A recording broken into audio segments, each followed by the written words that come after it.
un soutien au Désolé. au caregiving parental. Donc, Caroline, je te laisserai te présenter un petit peu plus, mais moi, ce qu'on peut dire, c'est que tu es donc kinésithérapeute près de Cholet et animateur aussi sur le réseau Coquillage depuis janvier, et que l'année dernière, tu as fait un DU sur l'attachement. Exactement.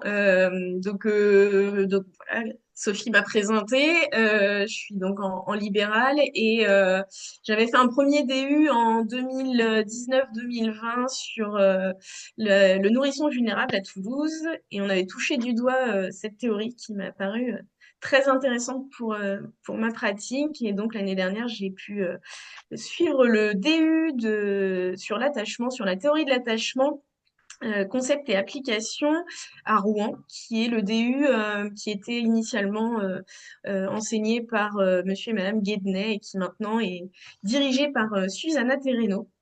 Donc j'ai pu suivre ce DU et la conclusion par un mémoire m'a donné envie de partager avec vous ce sujet que je pensais intéressant pour tous, quels que soient nos métiers et l'âge de nos patients. Tout à fait. Donc, l'idée, c'est de passer 1 heure avec toi sur ce sujet-là. Et puis, dans un deuxième temps, on vous invite bien sûr à rester avec nous pour l'Assemblée générale de l'association Coquillage. Voilà. Eh bien, nous te donnons la parole, Caroline. Oh, bah écoutez, n'hésitez pas si vous avez une question et puis on pourra échanger à la fin aussi, bien évidemment. Donc, il me paraissait important pour commencer ce webinaire de vous parler des origines de la théorie de l'attachement parce que c'est un sujet que certains maîtrisent, mais peut-être que pour d'autres c'est très flou. Donc, je vous propose qu'on fasse déjà un petit tour d'horizon sur ce concept pour qu'on puisse ensuite parler du caregiving des donneurs de soins. La théorie de l'attachement, comme vous le savez peut-être, elle est issue des travaux de John Bowlby, qui est un psychiatre et psychanalyste britannique, qui s'est appuyé sur différents professionnels qui avaient fait beaucoup d'écrits avant lui, dont Konrad Lorenz, qui est un éthologue, qui a mis en évidence le phénomène d'empreinte. C'est lui qui a parler des expériences des oiseaux qui sortent de l'œuf et par exemple pour les oies qui vont suivre la première personne qu'ils vont apercevoir, la première personne en mouvement qu'ils vont apercevoir. Il s'est aussi inspiré de la théorie de l'évolution de Darwin. D'ailleurs, John Bowlby, c'est un des écrivains qui a rédigé la biographie de Darwin et il s'est fortement inspiré de cette théorie de l'évolution. Euh, Darwin avait mis en évidence que les structures d'un organisme vivant sont adaptées dans le but ultime de la survie de l'espèce. Et la théorie de l'attachement, elle se réfère beaucoup à ça sur l'objectif de la survie de l'espèce, pardon. Il a bien sûr été aussi sous d'autres influences comme Piaget ou Stern, entre autres. Bowlby parlera de la théorie de l'attachement comme d'un système comportemental. Il mettra en évidence l'influence, qu'elle soit positive ou négative, du milieu dans lequel un enfant grandit, cette influence sur son développement futur, quel que soit son potentiel génétique. Il a vraiment mis en évidence ce fait que c'est un système qui est commun, quelles que soient les potentialités qu'on a à la base. On ne peut pas parler de la théorie de l'attachement en ne parlant que de Bowlby.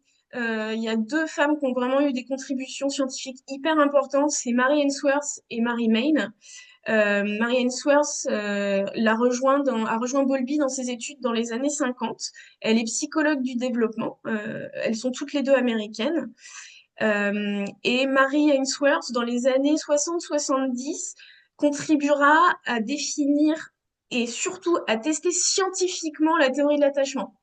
On parle d'une théorie, mais finalement, c'est pas que théorique, c'est vraiment prouvé scientifiquement. Elle est à l'origine de quelque chose que vous connaissez peut-être qui s'appelle la situation étrange, la strange situation, qui permet d'observer de manière scientifique et de classifier les différents styles d'attachement.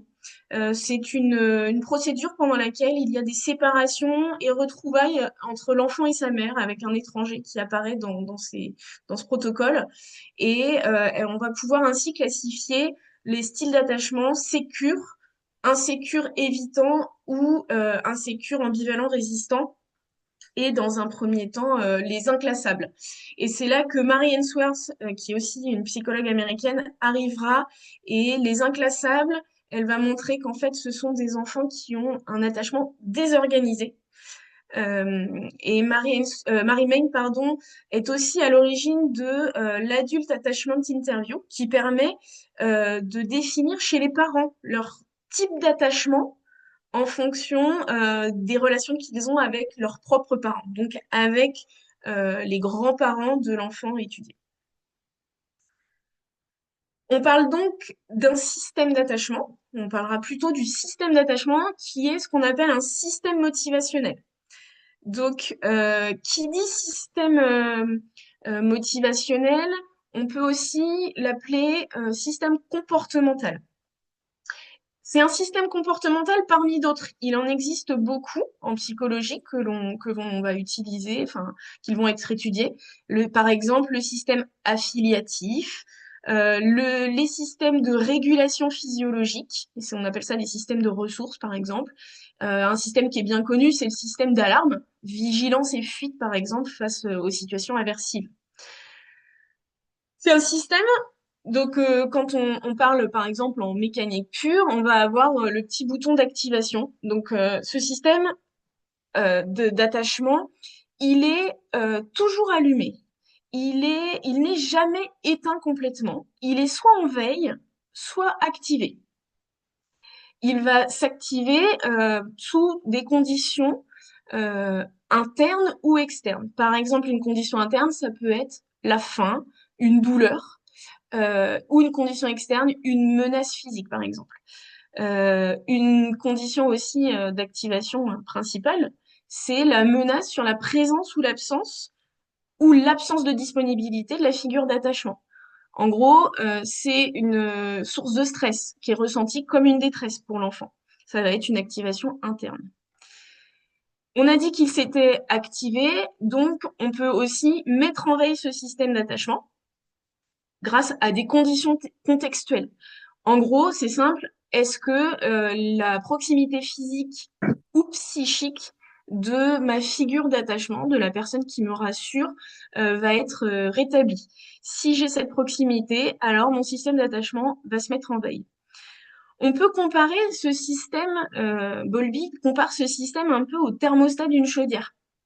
En gros, le thermostat de la chaudière, il est toujours allumé et il y a quelque chose de préenregistré pour la température. La température voulue est préenregistrée et quand cette température extérieure baisse, le capteur va mettre en route la chaudière jusqu'à ce qu'on atteigne la température voulue, rétablissement des conditions correctes et le système se remet en veille. C'est un petit peu en simplifiant ce qu'on peut comparer pour le système d'attachement. Ce système, il a donc un objectif. Le thermostat, il veut remonter la température. Eh bien, le système d'attachement, son objectif principal, c'est d'obtenir et de maintenir la protection et la sécurité pour l'enfant. Et il y a une notion de chronologie, enfin de hiérarchie, pardon. Le premier objectif, il est externe, c'est la proximité spatiale ou physique. L'enfant, il veut être près de son parent, enfin de son parent, de sa figure d'attachement, pardon. Et dans un second temps, l'objectif va être interne, c'est d'avoir ce sentiment de sécurité. Pour Bowlby, ce système comportemental d'attachement, il est sous-jacent au lien qui va se créer entre la mère et l'enfant. En gros, on est programmé pour s'attacher. C'est pas un choix. On est fait pour ça, l'humain est fait pour ça, quelles que soient ses origines et son parcours. Un bébé va être très immature. C'est un être, le petit de l'homme est un être très immature par essence, et donc il a un potentiel de flexibilité et d'apprentissage.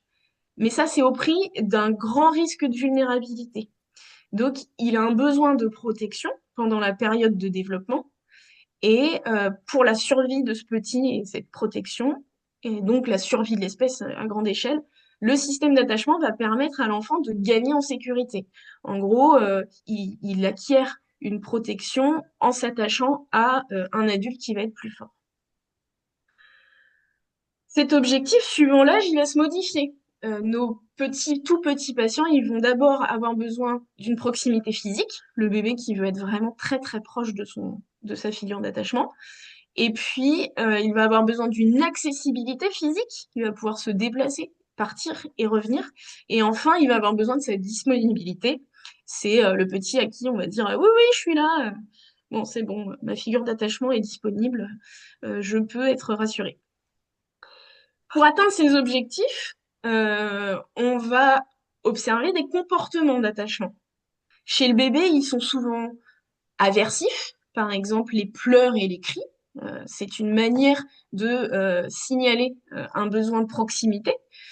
Il va avoir des signaux de signalisation, vocaliser, sourire. Il va avoir des comportements actifs, suivre, s'approcher. Bowlby ajoutait même que la succion non nutritive, non nutritionnelle, c'est une manière, sucer le doigt par exemple de l'adulte, c'est une manière de garder à proximité son donneur de soins, qu'on appelle le caregiver. Euh, on comprend bien dans ce cas-là que les comportements, ils vont varier au cours de l'enfance avec les compétences que l'enfant va avoir développées. Et celui-ci, l'enfant, il va choisir les comportements les plus efficaces selon le contexte et selon le donneur de soins. Pour certains, ce sera plus efficace de lui faire des grands sourires. Pour d'autres, pour attirer l'attention de maman très rapidement, peut-être que j'utiliserai le pleur très très fort tout de suite pour l'attirer près de moi.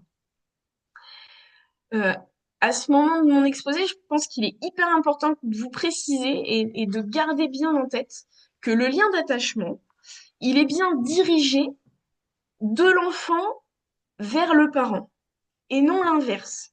C'est toujours du plus fragile vers le plus fort. Le lien d'attachement, il permet d'obtenir la sécurité et la protection.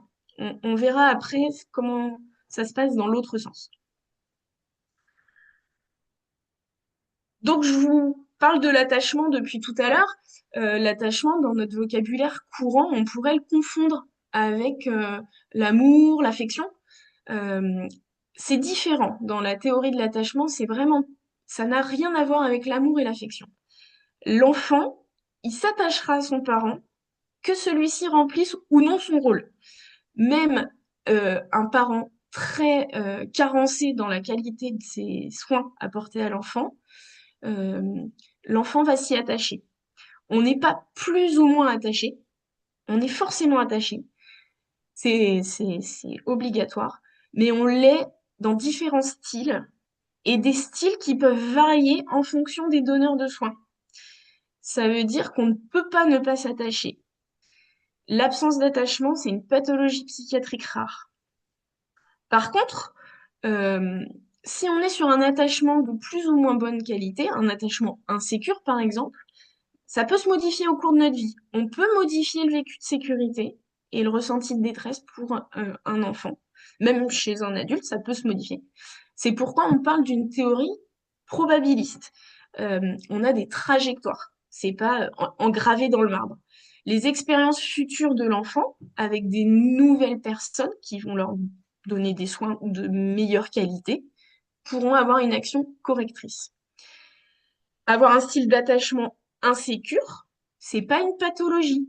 C'est juste une manière d'interagir avec son environnement dans les situations de stress. Vraiment, je l'ai pas précisé avant. Le style d'attachement se manifeste dans une situation de stress. On n'est pas tout le temps en train d'observer la manière dont un enfant est attaché à son parent en permanence. Quand les séances, ça fait longtemps qu'elles existent, que vous connaissez bien votre patient, probablement qu'il n'est pas en train de montrer des comportements d'attachement parce qu'il ne se sent pas forcément en danger. J'ai évoqué plusieurs fois depuis le début de mon propos la figure d'attachement. Donc la figure d'attachement, elle fait partie de tout ce système, hein. Vous avez bien compris que c'était une mécanique avec plusieurs rouages. Et donc la figure d'attachement, c'est la personne vers laquelle se dirigent les comportements d'attachement dans un contexte. Ça veut dire qu'il y a des figures d'attachement donc principales, comme on va le voir après, et puis liées au contexte, des figures d'attachement liées au contexte. Par exemple, euh, si vous êtes plusieurs thérapeutes dans votre cabinet, peut-être que il y a un thérapeute qui va être une figure d'attachement liée au contexte de la séance de rééducation. La maîtresse, peut-être, si elle fait partie de la vie de l'enfant pendant longtemps, elle peut être une figure d'attachement à l'école qui va rassurer l'enfant, par exemple. On parle dans la construction de ce système de période sensible. L'attachement à une figure préférentielle, qu'on évoquera tout à l'heure, la figure principale ou préférentielle, ça se construit en 6 à 9 mois. C'est différent du phénomène d'empreinte dont j'ai parlé tout à l'heure avec une oie qui sort de l'œuf et qui voit bouger un humain et qui va le suivre comme si c'était sa mère. C'est sur du long terme. 6 à 9 mois, c'est long à l'échelle d'un enfant. Et ça correspond à peu près à la première année, à condition d'être dans un environnement relationnel suffisant. Un enfant qui serait dans un environnement carencé, comme on peut avoir beaucoup d'enfants qui sont, par exemple, hospitalisés pendant longtemps, vont avoir plus de difficultés et ça va différer dans le temps probablement la constitution d'une figure d'attachement préférentielle. Euh, Si l'enfant n'a pas construit cette figure d'attachement dans les premiers mois, il pourra le faire ultérieurement. C'est une notion de probabilisme. C'est là où il y a cette variabilité qui est possible. C'est pas une période critique. Et puis, comme je vous l'ai dit tout à l'heure, on peut modifier le vécu de sécurité. Un enfant qui aurait une maman dépressive, qui ne va pas montrer des comportements de soins vraiment de qualité qui permettraient à l'enfant de se créer un attachement sécure. Si la maman se soigne et qu'elle va mieux et qu'elle est accompagnée, ça peut se corriger. Après un an, c'est plus difficile parce que il y a ce qu'on appelle la peur de l'étranger. Donc c'est plus compliqué pour l'enfant de mettre en place une figure d'attachement préférentielle si on le change complètement de milieu. Donc la figure d'attachement préférentielle, tout simplement, c'est la personne qui répond le plus souvent, le plus adéquatement à l'enfant quand son système d'attachement s'active. Euh, c'est le plus souvent la mère, et parce qu'elle passe plus de temps avec l'enfant, donc c'est elle qui répond le plus souvent à ses besoins. Bon, bah, c'est peut-être pas le plus adéquatement, mais il n'empêche que c'est elle qui passe plus de temps avec lui, donc l'enfant va avoir quand même tendance à s'attacher à elle, même si c'est carencé. On...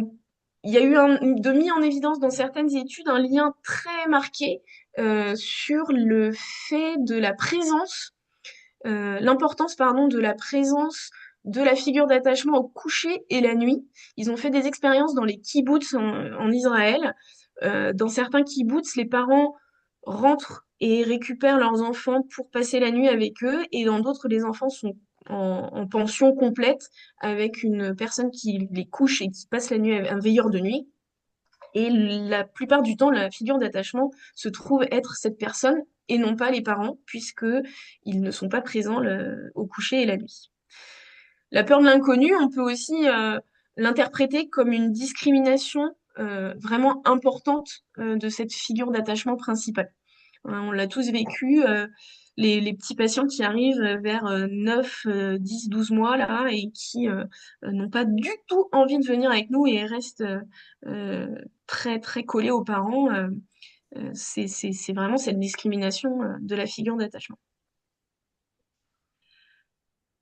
Le titre de notre webinaire parle du caregiving. Donc, on y vient maintenant qu'on a compris un petit peu ce qu'était la partie attachement. Le caregiving, bah, c'est un deuxième système motivationnel, c'est un autre système motivationnel qu'on peut nommer système d'alerte aux besoins des autres et qui dirige l'attention sur les besoins des autres plus que sur les siens propres. Les thérapeutes, en règle générale, ils ont un système de caregiving assez développé, hein. On a choisi par nos métiers de diriger notre attention sur les besoins des autres, plus ou moins plus que sur les nôtres, mais en tout cas, nos métiers font partie des systèmes de caregiving. C'est un système motivationnel, comme on l'a dit, qui est en balance avec le système d'attachement et le système d'exploration. Ça veut dire que quand mon système d'attachement s'active, moi, en tant que personne, en tant que maman, par exemple, si mon système d'attachement, puisque non seulement je vais l'avoir mis en place quand je suis petite, mais il va me suivre, Bowlby disait du berceau à la tombe. Donc mon système d'attachement, s'il s'active, mon système de caregiving, lui, va s'éteindre. Ça veut dire que si je suis stressée en tant que maman, je serai une moins bonne donneuse de soins. Chez l'enfant, si mon système d'attachement s'active, je vais probablement je vais éteindre mon système d'exploration et je ne vais plus découvrir. On reviendra sur ça juste après. Donc le système de caregiving, il fonctionne exactement de la même manière que le système d'attachement, avec des conditions d'activation et des conditions de mise en veille, qui, vous l'imaginez bien, vont être à l'inverse du système d'attachement. On va parler plus spécifiquement du caregiving parental, c'est le sujet de notre webinaire. Et cette fois, comme je l'ai évoqué tout à l'heure, cette fois, le lien, la relation, elle va du parent vers l'enfant, du plus fort vers le plus faible. C'est vraiment le système opposé dans son fonctionnement au système d'attachement. Mon système de caregiving pourra se mettre en veille quand j'aurai apporté sécurité à mon enfant qui a manifesté un besoin de rapprochement et de sécurisation. Comme je viens de le dire, son objectif, c'est de maintenir ou de rétablir la proximité physique ou psychologique avec le bébé. Ce système, il se met en place tout au long de l'enfance. Cette fois, je parle bien du parent. Il se dirige vers un système mature à peu près à l'adolescence, avec la poussée hormonale. On le voit chez les adolescents, s'occuper des autres quand ils sont au tout début à la fin de la petite enfance, fin de l'enfance et au début de l'adolescence, ça les intéresse pas trop. Par contre, materner, prendre soin d'un plus petit, ça commence à devenir intéressant avec le pic de l'adolescence. La mise en place du caregiving vraiment typiquement parental, elle est fortement sous influence de l'ocytocine dans les premiers mois du bébé. Il y a vraiment des cascades hormonales qui vont permettre cette mise en place. Cooper a mis en évidence, a voulu illustrer le système d'attachement avec le cercle de sécurité. C'est assez représentatif. En gros, pour pouvoir explorer, le petit enfant, il a besoin de partir d'une base de sécurité. C'est sa figure d'attachement, hein, les deux mains ouvertes. Il part explorer et s'il rencontre une difficulté, il va aller se réfugier dans ce qu'on appelle le havre de paix, par exemple, le refuge, pour se rassurer. On va dire que la base de sécurité, c'est le côté un peu physique, et le havre de paix, ça peut être un peu le pendant psychique. J'ai peur si maman de l'autre bout du parc me dit non, non, c'est bon, tu peux y aller, tout va bien. Je vais être ressourcée et pouvoir repartir explorer. Et on imagine bien que avec le passage à une motricité plus développée, on passe d'un besoin de sécurité physique à une disponibilité simplement de la figure d'attachement. Comme je vous expliquais tout à l'heure, le système de caregiving, le système d'attachement, il est en balance avec mon système d'exploration. On a, comme on peut l'imaginer, si on prend cette diapo, on imagine que nous sommes dans une salle d'un thérapeute et c'est la première rencontre. Il y a de l'inconnu, le parent, vous ne le connaissez pas, il y a un diagnostic qui vient d'arriver. C'est vraiment source majeure de stress pour tout le monde. Peut-être même pour le thérapeute, hein, qui découvre aussi la situation, qui a son propre système d'attachement qui s'active peut-être aussi. En tout cas, on va imaginer que à ce moment-là, le système d'attachement du parent, il est fortement mis en alarme. Il connaît pas le scénario de la séance, il est inquiet pour son enfant. Il risque fortement d'avoir éteint son système de caregiving. Des parents, des fois, on se pose question sur leur implication dans les soins, leur capacité à soutenir leur enfant, mais on oublie que peut-être, en fait, ils sont complètement obnubilés et ils ne sont pas disponibles psychiquement pour être des donneurs de soins parce que leur système d'attachement est activé. Et si ce sont des personnes qui ont un système d'attachement insécure, ils vont le manifester sous différentes formes. Sauf que dans cette pièce, pour cette première séance, on a aussi un enfant avec son propre système d'attachement. Peut-être qu'il a peur de nous, peut-être qu'il a des douleurs. En tout cas, il a probablement plein de raisons d'activer son système d'attachement.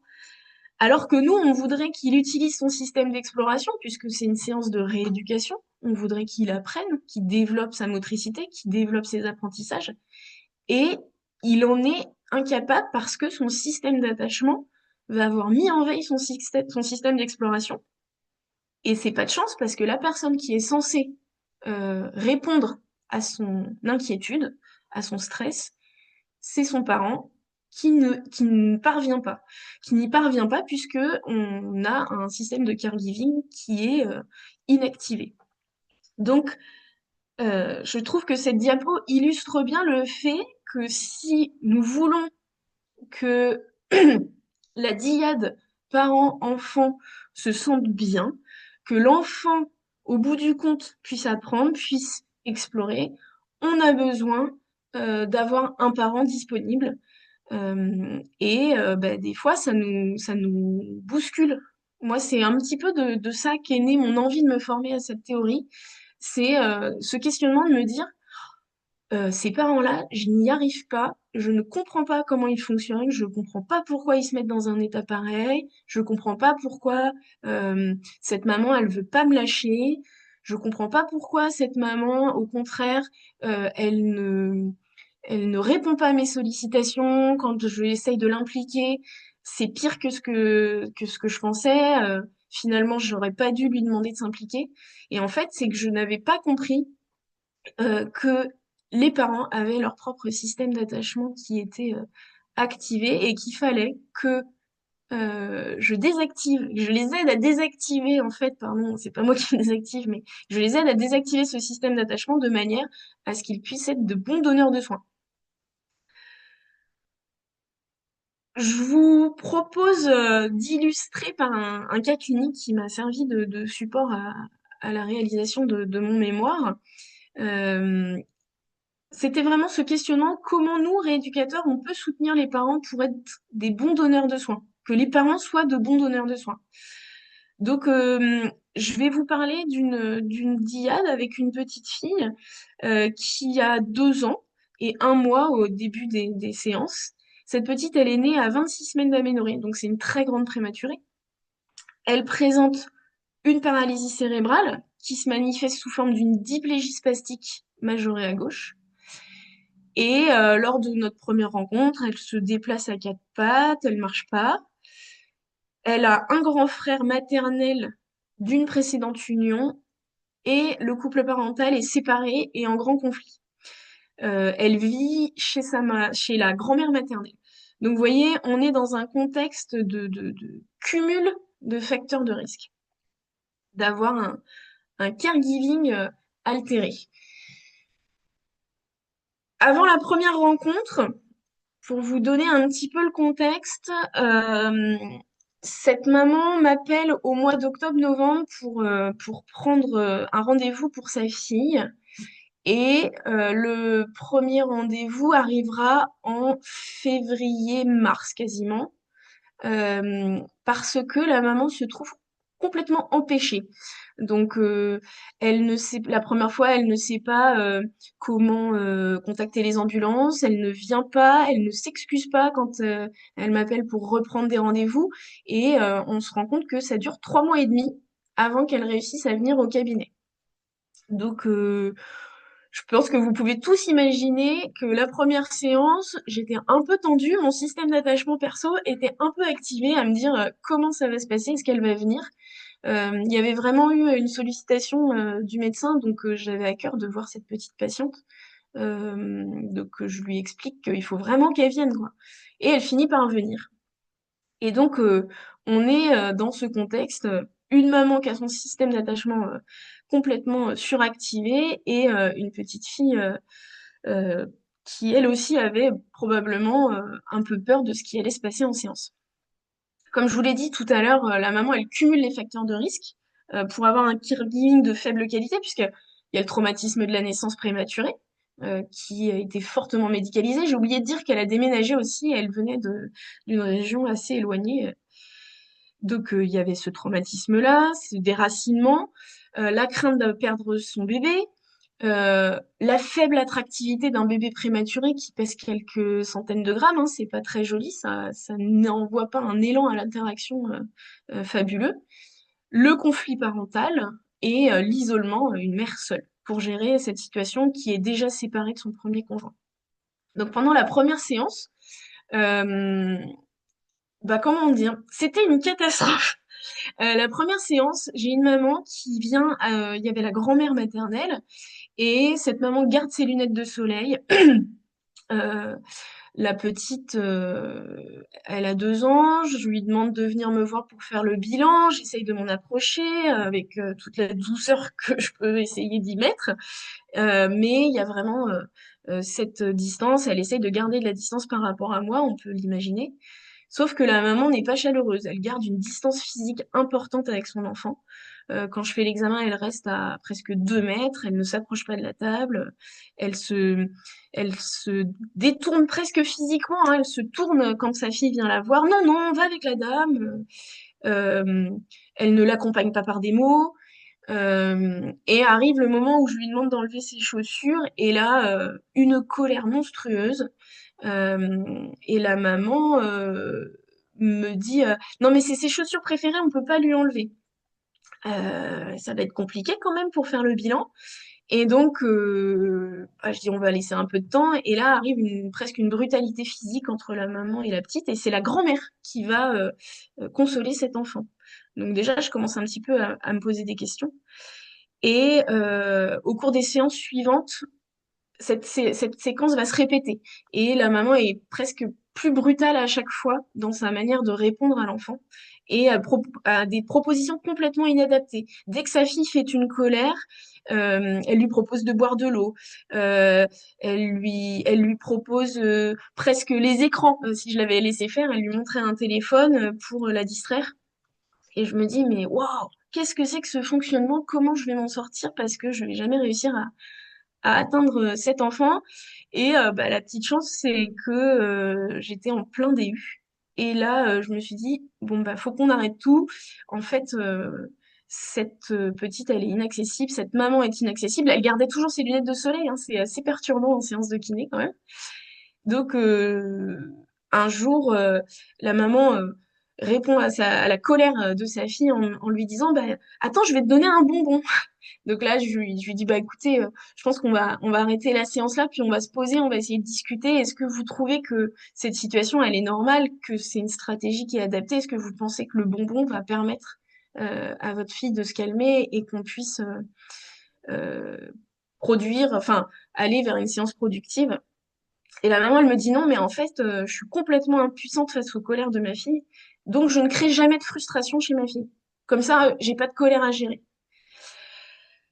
Ok, donc j'ai trouvé ça très honnête de sa part et on est parti de cette discussion. Et si on fait un petit constat avec ce schéma, on était pour moi dans cette situation-là.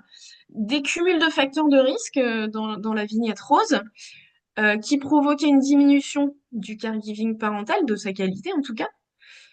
On avait aussi cette petite fille qui cumulait ses propres facteurs avec une diminution de la qualité de l'attachement et qui présentait un attachement complètement désorganisé, hein. Elle ne savait pas solliciter sa maman, elle ne parvenait pas à solliciter sa maman de manière constante. Ça veut dire que ça pouvait être parfois par des câlins, parfois elle la tapait, parfois elle hurlait. On voyait bien qu'elle n'avait pas de schéma organisé pour la solliciter. Et donc on était dans cette boucle négative avec vraiment une mauvaise qualité de la réponse de la mère et une mauvaise expression et une mauvaise interprétation des difficultés de sa fille. Donc, les premières séances se déroulent comme ça pardon, j'avais mal changé mes diapos. Et donc, on choisit de couper cette situation et de réfléchir ensemble à ce qu'on pouvait proposer plus tard, dans les prochaines séances, comment on pouvait s'organiser ensemble pour que tout le monde se sente rassuré. On a donc échangé sur les causes des colères et sur les manières possibles d'y répondre. J'étais plus du tout la kinée de cette petite fille, mais j'étais dans un questionnement de comment soutenir cette maman parce que je ne pouvais pas réaliser ma séance. C'était impossible. Donc on a réfléchi et on s'est dit, bah, qu'est-ce qu'on peut faire? Euh, la maman, elle m'a dit, bah, vous pouvez faire et moi je ferai comme vous. Donc, bon, bah, on va faire un peu de mimétisme, mais à condition que vous soyez avec nous au tapis déjà. Et la maman, elle a commencé à enlever ses lunettes de soleil, venir se mettre au tapis.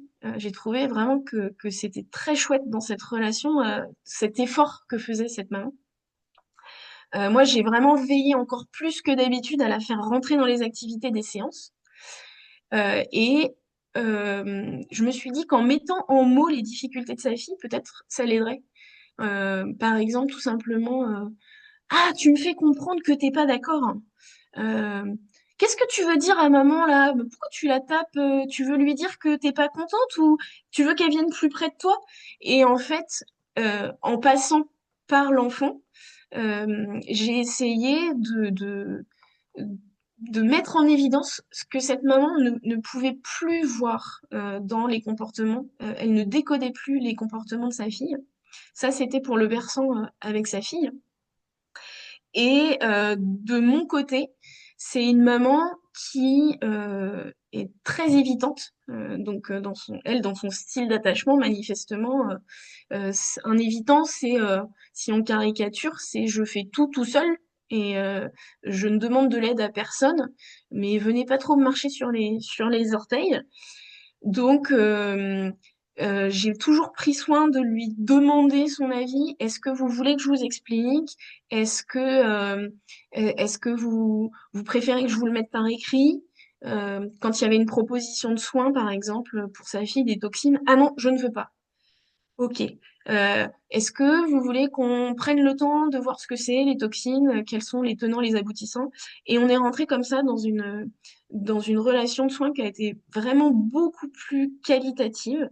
Et maintenant, les séances se passent vraiment très très bien avec une maman qui joue, euh, qui soutient sa fille dans son exploration.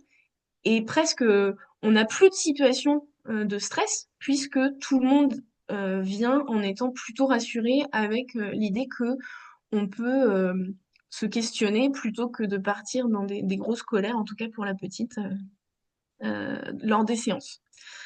De mon point de vue, nous les thérapeutes, par nos apports théoriques sur les besoins de l'enfant, en fait, on est très compétents sur les besoins généraux de l'enfant, chacun dans nos spécialités.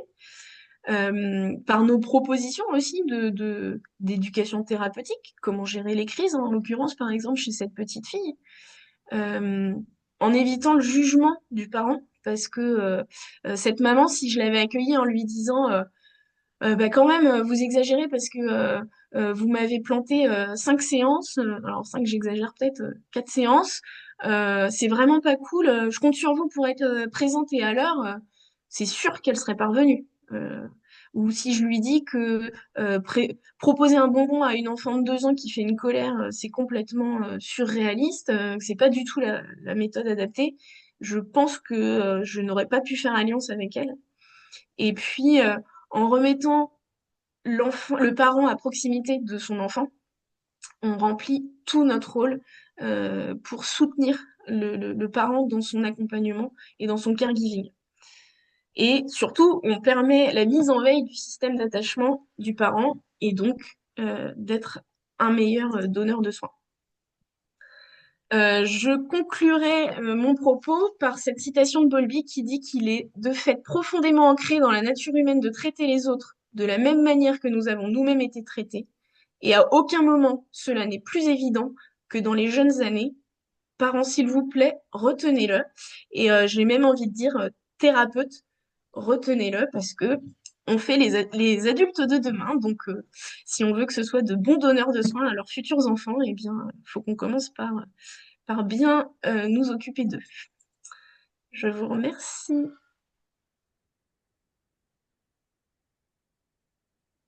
Arrêtez le partage. Donc, Merci si beaucoup. j'ai pas été assez claire sur certains aspects, je serais ravie de discuter avec vous. Alors, c'est le temps des questionnements, donc allez-y, ouvrez vos micros, posez des questions, levez la main.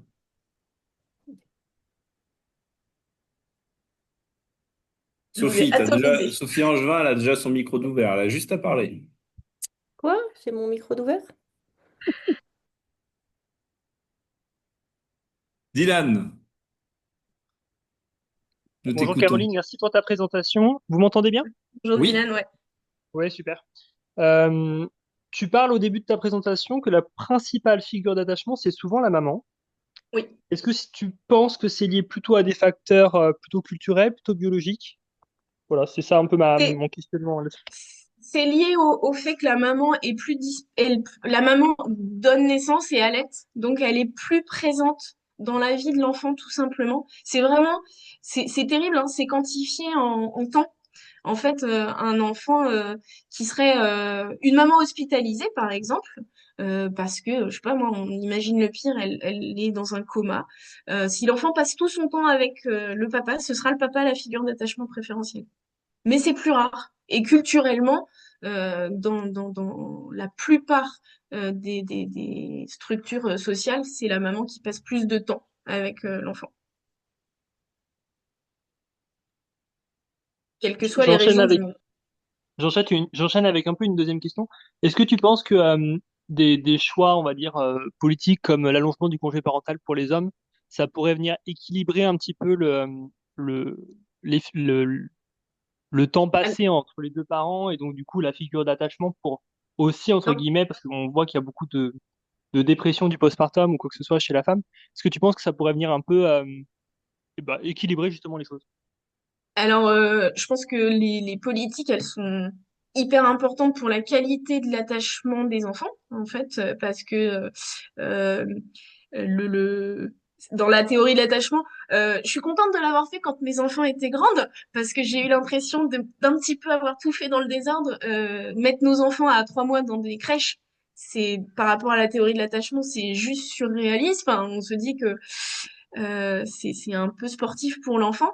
Euh, donc oui, je pense que les politiques, elles peuvent améliorer la qualité de l'attachement si on permet aux parents, quels qu'ils soient, d'être plus présents dans la vie de leur enfant. Par contre, je pense que ça changera rien à au fait que la figure d'attachement préférentielle soit plutôt la maman dans ce cas-là. C'est simplement le fait qu'il n'y en a qu'une figure d'attachement préférentielle jusqu'à ce qu'elle disparaisse, en fait. Et la perte de sa figure d'attachement préférentielle, c'est très traumatisant pour un humain, quel qu'il soit enfant ou adulte, en fait. Donc, les choix politiques sur les congés parentaux, ils sont importants pour que les enfants mettent en place des attachements plutôt sécures, parce qu'ils pourraient passer plus de temps avec leur figure d'attachement primaire ou secondaire, la mère ou le père, mais en tout cas, ça changera pas le fait qu'il y en a un plus que l'autre. Alors, Merci pour tes réponses. je vais rebondir. Alors, j'ai une question sur le chat de Stéphanie Hénin. Quelles peuvent être les conséquences d'un trouble de l'attachement? Alors, le trouble de l'attachement, je vous invite vraiment à faire attention à ce terme-là. En fait, le trouble de l'attachement, c'est une pathologie. On parle vraiment d'une pathologie dans le domaine psychiatrique, psychologique. Euh, comme j'ai dit tout à l'heure, un attachement, il est sécure ou insécure. Donc, euh, être insécure, ça veut pas dire avoir des problèmes. Ça veut dire que, par exemple, un insécure évitant, comme je disais, je présentais la maman de tout à l'heure, un insécure évitant, c'est je fais tout seul. En gros, je vais caricaturer beaucoup, hein. Là, je mets des bémols sur mes propos, mais euh, un enfant qui manifeste un état de stress, son parent est maltraitant, il lui colle une mandale à chaque fois que l'enfant pleure, il va arrêter de manifester. Hein, parce qu'en prendre une, c'est bien, en prendre 12, ça va bien. Donc, il va devenir évitant. Il va fonctionner comme ça veut dire qu'il va se débrouiller par lui-même. C'est pas une pathologie. C'est juste qu'il faut comprendre, nous, que celui-là, il va vouloir fonctionner tout seul. Et que s'il est évitant, c'est pas la peine d'aller le chercher et de vouloir tout le temps le ramener à nous. Il a pas envie. C'est pas comme ça qu'il fonctionne. Un ambivalent résistant, c'est la maman dépressive. Le bébé, il pleure. On répond pas à ses besoins. Bah, il va maximiser. Il va pleurer très fort jusqu'à ce qu'on finisse par répondre. C'est l'enfant qui va rester collé à son parent parce que bah, si le parent s'en va, je suis pas sûre que la prochaine fois, il va répondre à mes besoins, il reviendra pas. Donc, je vais rester très proche. Celui-là, c'est pas la peine de faire attendre son parent dans la salle d'attente. Parce que moi, j'étais la première à dire, non, mais je pense que là, on va essayer de créer un lien avec votre enfant. Peut-être que vous attendez dans la salle d'attente et puis quand ça va mieux, et ben après, on reprendra les séances ensemble. Je me dis que peut-être c'est mieux. Plus jamais je fais sortir un parent de ma salle de soins. Je ne fais plus de séances tout seul, sauf chez les grands et quand les systèmes, quand on se connaît, qu'il n'y a plus de stress. Là, c'est autre chose. Mais tant qu'il y a une notion de stress, en fait, cet enfant, je ne parviendrai pas à le rassurer. Ce n'est pas moi sa figure d'attachement. Il faut qu'il soit avec la personne qui le rassure. Par contre, est-ce qu'on Et peut pas. basculer sur une figure d'attachement différente en faisant faire venir, par exemple, le grand-père ou la grand-mère parce que du coup, il est alors, pas moins attaché, mais on va dire qu'il est moins collé. Oui, ce sera une figure d'attachement secondaire. On peut, effectivement, parce qu'il va manifester autrement. Mais le jour où la maman, elle va revenir, tu auras probablement les mêmes problèmes, amoindris, mais tu auras les mêmes. Amoindri, ouais. Et après, Euh, pardon, pour répondre à la question de Stéphanie, un trouble d'attachement, bah, c'est psychiatrique, c'est suivi par un médecin psychiatre. d'accord. Et ça, c'est très pathologique. Alors, on continue dans l'ordre. Cécile. En fait, ça va aller dans le sens de ce que tu expliquais avant. Est-ce que c'est utile d'avoir un peu des typologies alors pas trouble d'attachement, mais de type d'attachement pour avoir un peu, même si c'est très caricatural, des types de comportements et comme ça pouvoir nous un peu nous ajuster en disant, voilà, est-ce que si on détecte un peu ces caractéristiques-là, de se dire, ok, bon, bah là, je m'ajuste plus facilement comme ça. Peut-être qu'on le fait un peu C'est exactement ce instinctivement que ou j'allais te dire. intuitivement, mais peut-être que parfois, quand il y a des situations de blocage et que peut-être que nous-mêmes, on est aussi ça vient aussi bousculer parfois. Enfin, il y a des relationnels des fois qui viennent bousculer nos propres repères. Enfin, moi, ça m'est arrivé de temps en temps où la situation, elle me trouble un peu parce que bah, soit je trouve que c'est pas adapté, mais j'arrive pas vraiment à comprendre ce qui me dérange. Mais je sens qu'il y a un truc qui me dérange, mais c'est pas si flagrant que ça. Eh ben, Et sûrement que ça me bouleverse moi, en fait, mais j'arrive pas à le voir sur le moment, quoi. ouais, Bah, je me dis t'es qu'il y a une exactement typologie. ouais, mais t'es exactement dans ce qu'on disait tout à l'heure. Ton système d'attachement, à toi, il s'active aussi. Et de connaître. Donc, pour répondre à ta question, j'ai envie de te dire oui. Si tu connais un petit peu, déjà, si tu es capable de dire, en dehors du fait que toi, tu te sens pas bien dans cette situation, tu peux te dire déjà, oh là là, ce patient-là qui est poignet de porte, là, qui m'a rappelé 12 fois après, il est peut-être un petit peu résistant, celui-là. Donc, si je le mets à la porte, ça va être pire. Tu l'actives à 2000%. Donc, lui, par exemple, bah, je caricature hein, toujours, hein, mais tu peux te dire, bon, il va peut-être falloir qu'on mette en place une stratégie pour le rassurer. Comme quoi, il sait qu'il peut me joindre, mais faut mettre en place des choses pour pas qu'il t'appelle toutes les 5 minutes. Enfin voilà, d'avoir, de se former à reconnaître un petit peu les types d'attachement, effectivement, ça va te permettre toi de t'adapter. Et puis pour te rejoindre, moi par exemple, ça m'a aidé pour les patients je sais pas si c'est un peu dur de dire ça, mais il y a des gens où tu les vois sur ton emploi du temps et déjà tu te dis ah non, pas cette séance-là, elle me stresse d'entrée de jeu, quoi. Alors qu'ils ont rien fait, enfin, tu sais pas pourquoi. Et en fait, c'est qu'ils t'activent toi ton propre système d'attachement et c'est là où tu peux faire peut-être des analyses de pratique, te dire mais pourquoi il me stresse? Est-ce que c'est parce que j'ose pas lui dire des choses? Est-ce que enfin voilà, c'est moi là, c'est mon système d'attachement à moi. Euh, Est-ce que je suis pas un peu évitante là dans cette situation-là et me dire oh là là, je vais me débrouiller par moi-même, je vais gérer son gamin, et puis je vais très bien m'en sortir. Alors que des fois, en fait, en se posant, tu vois, là, par exemple, cette maman, euh, je pense que c'était un excès un accès un peu sanguin de dire stop, on arrête. Ok, on arrête, mais là, on se pose et on discute, et on serait allé dans le mur sinon, quoi. Donc oui, connaître et déceler, sans faire de la psychanalyse, hein, mais déceler un petit peu le système de fonctionnement. C'est l'adulte attachment interview qui permet un petit peu ça. Mais voilà, de lire un petit peu et de se dire, ah ouais, lui, il serait plutôt de ce type d'attachement, ça peut aider. Et du coup, tu conseilles quelle lecture pour s'en faire un DU? Ce que je ferais, c'est que dans les... Ton mémoire, peut-être? Oui, bien sûr, une grosse Bible. Non, non, mais dans les... Dans, quand je vais donner les ressources, je vais mettre une bibliographie. Je vous conseille l'Institut de la parentalité, qui est vraiment chouette. Il y a beaucoup d'enseignants du DU qui font partie de l'Institut de la parentalité, qui est vraiment très très chouette pour accompagner. Et après, dans les lectures, c'est pas toujours très simple. Le livre de Bowlby, Attachement et perte, il se lit, hein, c'est pas trop trop dur, mais il est épais comme ça en 3 tomes. Donc c'est un choix. Mais je vais essayer de mettre de la bibliographie. Je vais vous communiquer la biblio de mon mémoire déjà. Ok, merci. Ouais.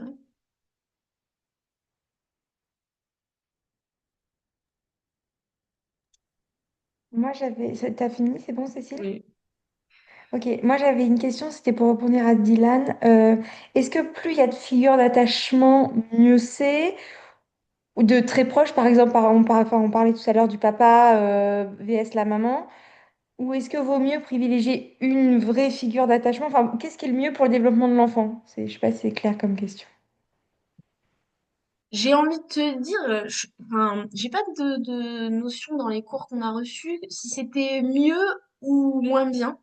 En fait, ce qui est important, c'est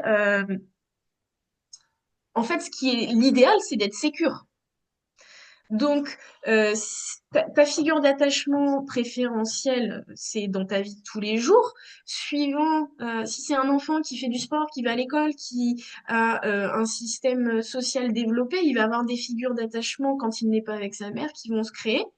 Et c'est comme ça. C'est pas mieux ou moins bien, c'est comme ça en fait. Et tant mieux pour lui s'il a des personnes références dans son contexte. Euh, mais c'est pas mieux ou moins bien. Par contre, ce qui est mieux, c'est d'avoir un attachement sécure.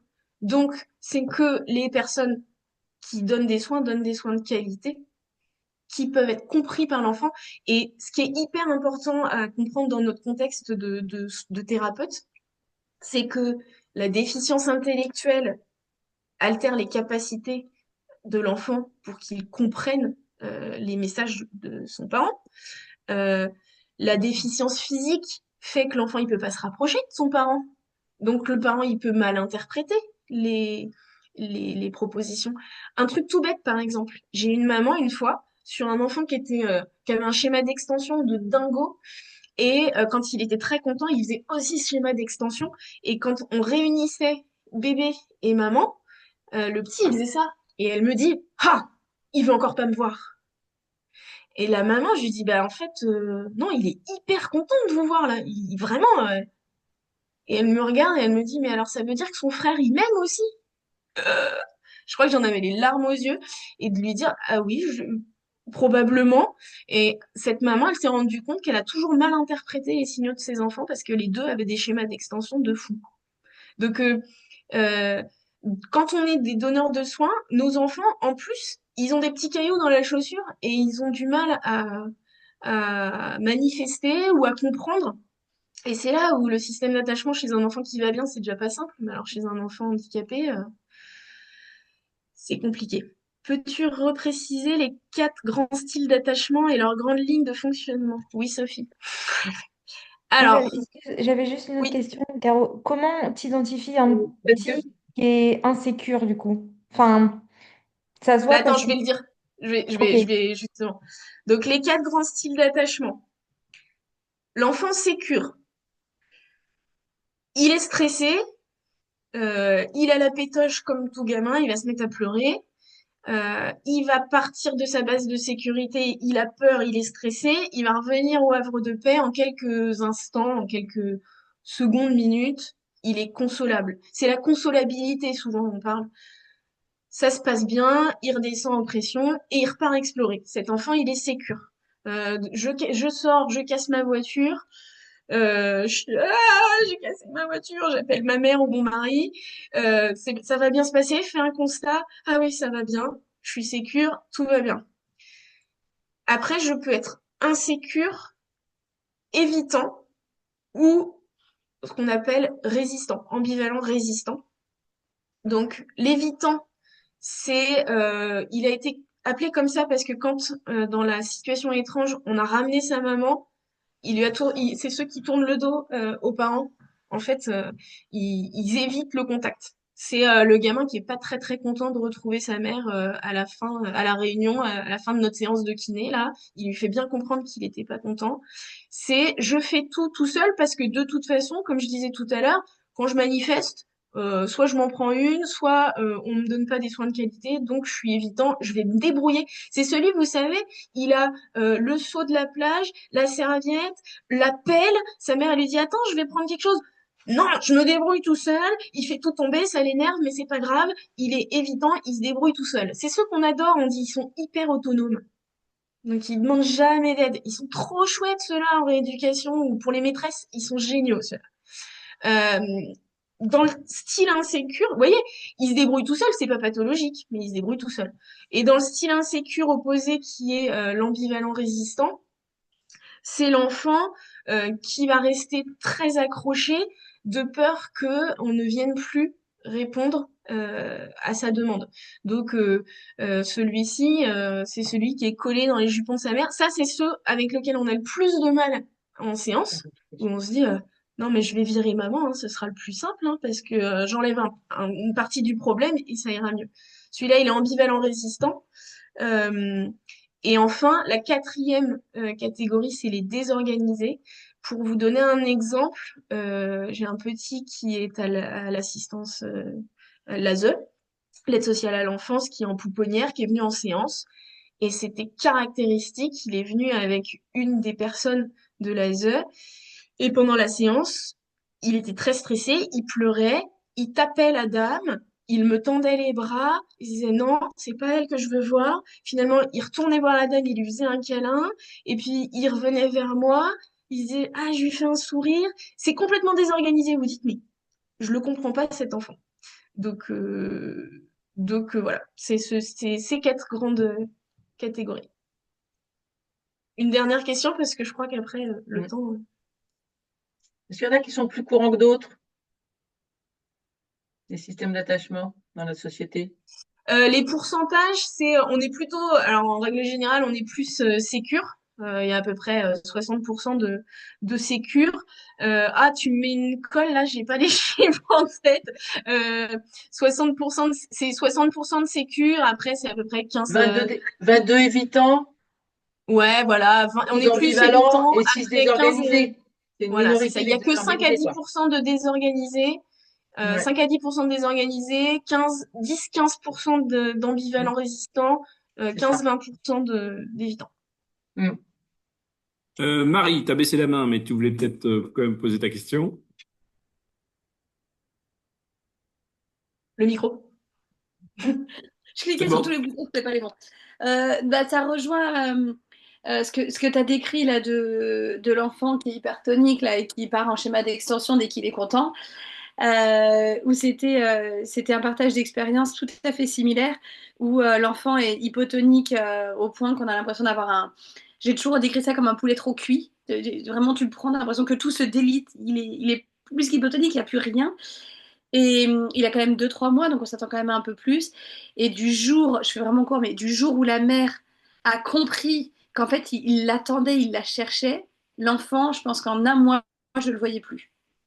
Bah oui. Il a récupéré un tonus, mais et donc c'était voilà juste pour soutenir le propos, parce qu'au tout début il y a une question sur comment on détecte un enfant qui aurait pas un trouble de l'attachement, mais qui aurait une difficulté, alors qui serait dans je ne sais lequel, dans je sais plus quel groupe que tu as dit, mais voilà, effectivement, on peut découvrir des enfants comme ça où on se dit ouais c'est miraculeux, mais en fait oui c'est qu'il y avait Mais un tel juste, une telle carence que voilà. juste, je rebondis. Souvenez-vous dans mon propos, ce que je disais, 6 à 9 mois pour mettre en place son système d'attachement. Leur mettez pas des étiquettes trop vite, d'accord? Les bébés qu'on voit, ils n'ont pas encore fixé leur style d'attachement, d'accord? Mm. Donc, ils ont une tendance. Ils sont en train de partir dans une direction, mais on peut corriger. Hein. Donc, c'est plutôt chouette. Ça fait plaisir. Manon? Et Ah, pardon. Vas-y, Marie. juste, et est-ce que il y a une époque où je m'étais pas assez renseignée, mais que j'avais entendu l'histoire de instinct de vie, instinct de mort qu'on peut retrouver chez certains bébés abandonniques qui peuvent se laisser ne plus vouloir se nourrir, enfin ne plus vouloir, on peut pas mettre de volonté sur un. L'hospitalisme, c'est Stern, ça. Très bien. C'est Je c'est la, vois. c'est la théorie de Stern. Oui, c'est bah, là après on rentre dans les conditions, les études psychologiques sur le fait, oui, que les enfants ils peuvent se laisser mourir. C'est Stern qui a mis en évidence l'hospitalisme. Ça s'appelle l'hospitalisme. Ok. Et Mais donc c'est ça quand même revient. rarissime. Hein.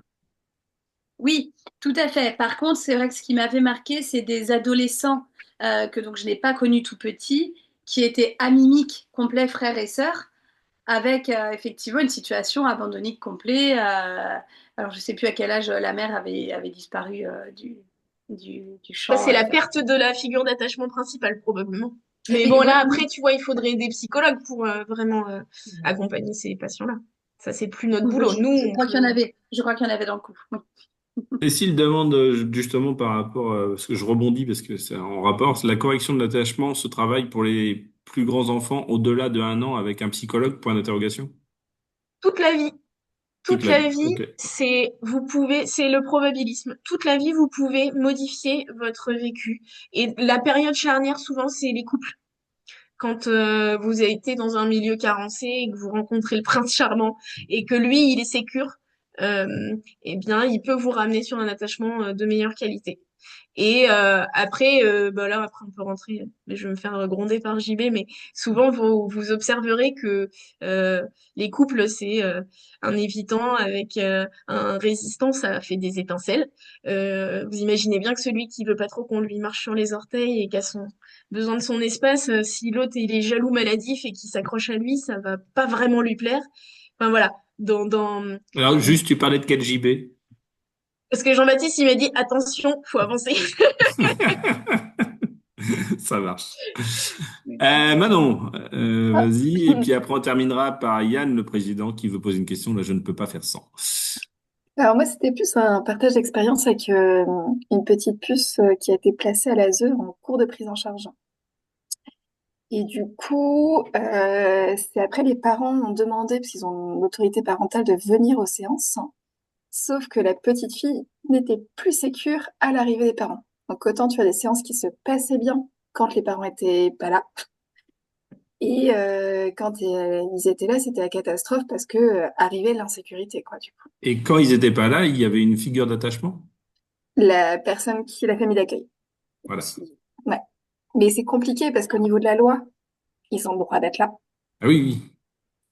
Et en même temps, du coup, enfin, il y Eh avait une vraie ben, différence motrice. Et du coup, on a réussi à expliquer au fur et à mesure aux parents expliquer comme ça, mais qu'en fait, le fait d'être concentré sur la relation avec eux pendant la séance, et ben du coup, elle n'était pas concentrée sur sa séance de rééducation. Donc c'est comme ça qu'on a réussi à amener le fait que valait mieux pas qu'ils soient là sans les froisser ou quoi que ce soit, mais on a joué la carte de voilà, elle va être plutôt dans la relation avec vous, enfin dans l'échange avec vous, puisqu'elle vous voit pas souvent, plutôt que tourner vers la séance. Donc c'est peut-être pas forcément le meilleur lieu à ce moment-là, voilà. Mais c'était pas évident en fait entre ce que dit la loi et ce qui était pour le mieux pour l'enfant, quoi, à ce moment-là. Bah, c'est là où tu es content d'avoir une équipe, quoi. Parce qu'effectivement, ça va être l'éducateur, ça va être qui vont pouvoir amener les choses, effectivement. Parce que sinon, c'est compliqué, ouais. Donc c'est juste un partage de la loi là-dessus qui est pas Merci. forcément toujours facile. Ouais. Je Yann, rajouterais que dans ces cas-là, il faut vraiment faire référence au responsable ASE qui gère le placement, parce que lui, il a la possibilité de réunir les gens pour savoir comment doivent se dérouler les soins, pour pouvoir être efficient, justement, en fonction de la problématique réelle de chaque enfant et de la raison du placement. oui, et puis créer des endroits de rencontre spécifiques, quoi. Exactement. C'est extrêmement important. Et là, on a toute notre place à les solliciter, surtout quand ça se passe pas bien. Bon là ça s'est bien terminé, mais bon, plutôt genre de situation quand ça nous arrive, on sait pas trop comment réagir. Yann, une dernière question? Oui, bah merci Caroline, c'était très explicite pour comprendre un peu nos pratiques. Moi j'avais une question, c'est et quand est-ce que le rééducateur il doit orienter, appeler de l'aide? Ce que tu disais, c'est-à-dire attention à l'usage du terme trouble, mais justement, quand est-ce qu'on va chercher de l'aide face à quelles sont les situations qui nous amènent à aller chercher de l'assistance et de l'accompagnement à l'extérieur de notre cabinet? Alors, j'aurais envie de te dire si on observe un attachement désorganisé, pour moi, ça paraît évident qu'il faut faire appel à des psychologues. Enfin voilà, c'est clairement pas notre. Enfin, on va pas soigner seul en fait. Hein, c'est pas du tout. On peut améliorer la qualité des soins apportés par le parent, au moins sur le versant rééducatif, mais après, c'est pas notre cœur de métier. Bon, après, j'ai envie de dire, dès qu'on a une atteinte aux droits de l'enfant, hein, cette maman, par exemple, qui était dans la brutalité, parce que quand je vous dis qu'il y avait de la brutalité, c'est tu arrêtes maintenant. C'était vraiment, moi, ça m'a pris aux tripes. Hein. Il y a une séance, j'ai pris la gamine et je suis sortie dans le couloir parce que j'ai eu cet instinct de protéger cet enfant. Elle me l'a fait qu'une fois. Je pense que si je l'avais vu une deuxième fois, j'aurais sollicité. Dès qu'il y a de la violence, dès qu'on sent qu'il peut y avoir un risque pour la santé psychique aussi de l'enfant. Euh, alors la chance qu'on a souvent, c'est qu'il y a des prises en charge pluri. Donc moi, je pense que systématiquement, quand on va observer que des relations sont un peu insécures, un attachement est insécure, je pense qu'il faut le nommer auprès des autres donneurs de soins, des autres professionnels. Et après, lever des drapeaux rouges si on voit qu'il y a des atteintes. Mais souvent, ceux qui sont dans la difficulté, ils sont déjà suivis. Hein. Voilà. Jean-Baptiste nous rappelle que voilà, n'essayez de pas trop quitter pour participer à l'AG, ce serait super parce que voilà, C'est pour plus ça il que y je a de me tais, monde. je dis plus rien. Merci pour vos échanges. Caroline, personnellement, j'ai trouvé ça extraordinaire. Voilà, ça fait écho à plein de choses. Merci. Merci parce que ça éclaire vraiment les choses. Amélie, je vois que tu as la main levée. Oui, oui, j'ai une petite question. Parce que on en parle pas mal avec ma collègue ergo du CAMS, en fait, où il y a pas mal de jeunes PC qui se sentent insécures, en fait, mais où la relation parent-enfant n'a pas l'air, enfin, je sais pas si c'est de mauvaise qualité ou pas, mais on sent cette insécurité, en fait, chez eux de base. Est-ce que, du coup, enfin, je sais pas comment Oui. expliquer ma question, mais. Enfin, tu me dis si je me trompe, mais si je te dis que c'est des enfants qui, pour manifester, tu vois, c'est des enfants, par exemple, pour se rapprocher, ceux qui marchent pas, c'est compliqué, hein, quand tu es soumis, Oui. tu vois, pour établir une sécurité et rétablir ce sentiment de sécurité, tu as besoin de la présence physique de la personne qui va faire office de figure d'attachement. Et forcément, en fait, ils sont tellement vulnérables. La vulnérabilité est une des causes de ces difficultés à avoir un attachement sécure. Et c'est comment pallier. Je pense qu'en fait, sans s'en rendre compte, vous donnez tous une chance aux enfants que vous suivez d'améliorer la qualité de leur attachement parce que vous leur permettez soit de lever la main pour celui qui est quadriplégique, soit de se déplacer pour, tu vois, c'est...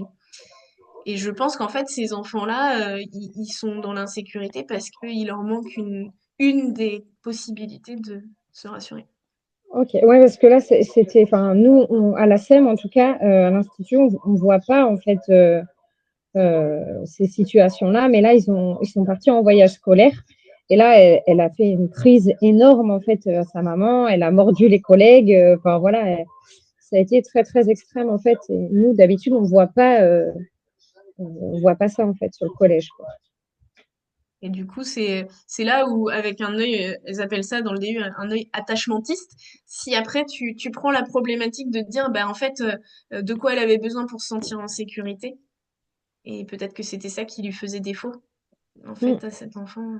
Là, ça nous a beaucoup interrogé, en fait, comment on pouvait faire, en fait, pour l'aider, en fait. Alors, je peux pas te donner la réponse Oui, là, oui, non, mais mais tu voilà, vois, mais ça fait réfléchir. Du coup. probablement qu'il y avait une histoire d'attachement dans l'histoire. Ouais. Ah oui, je pense, oui. Je Et par rapport aux enfants, excuse-moi, qui ont, enfin, des TND au niveau de l'autisme et tout, comment, enfin, Ah bah c'est terrible. C'est terrible parce qu'en plus, là, c'est même le caregiving des parents qui est amputé, puisque là, c'est les parents qui peuvent pas interpréter. d'accord, Parce que le message est pas clair du tout. ok. Anne, une question très courte. Ou est très courte, plutôt un commentaire. En Parfait. fait, je rebondis sur ce qui vient d'être dit entre le partenariat avec l'ergothérapeute, puisque je suis ergo. Du coup, en approche plutôt complémentaire en ergo, ce serait aussi autour de l'intégration neurosensorielle, en fait, où on pourrait justement y trouver des informations complémentaires sur ces répercussions plutôt comportementales, aussi bien chez l'enfant que le parent, et comment aussi aider le parent à comprendre différemment son enfant et cet impact dans la vie de tous les jours. Et puis aussi probablement aider ce parent à prendre cette place de parent pour pouvoir être acteur dans la vie de tous les jours, quoi. Et d'avoir une approche là du coup d'ordre plus neuro que jusqu'alors où moi j'avais plutôt un peu le sentiment qu'elle était plutôt psychologique, psychanalytique en fait, et d'avoir un autre regard en fait. Voilà. Et généralement, l'intégration neurosensorielle, on en parle beaucoup autour des TND justement qui viennent d'être dites, mais effectivement, enfin moi qui ai travaillé longtemps autour de la paralysie cérébrale, on pourrait très bien aussi y trouver, mais pour plein de populations de manière générale en fait. Des réponses aussi des fois dans le quotidien, voilà. Et du coup, par rapport à cette collègue ergo, on peut faire en off aussi d'échanger pour être en soutien, pour discuter d'intégration neurosensorielle aussi. Voilà. Merci, merci. Donc, on va pouvoir passer à l'Assemblée générale, je pense, parce qu'autrement, je pense que JB va faire son affaire.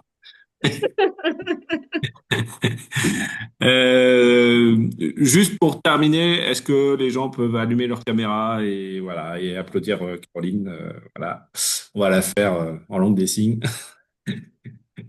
Merci pour elle. Merci à tous. Et donc, je passe la main à Yann. Faut que vous me donniez les droits pour que je puisse présenter Je ne sais pas. Un diaporama. Nommé Côte.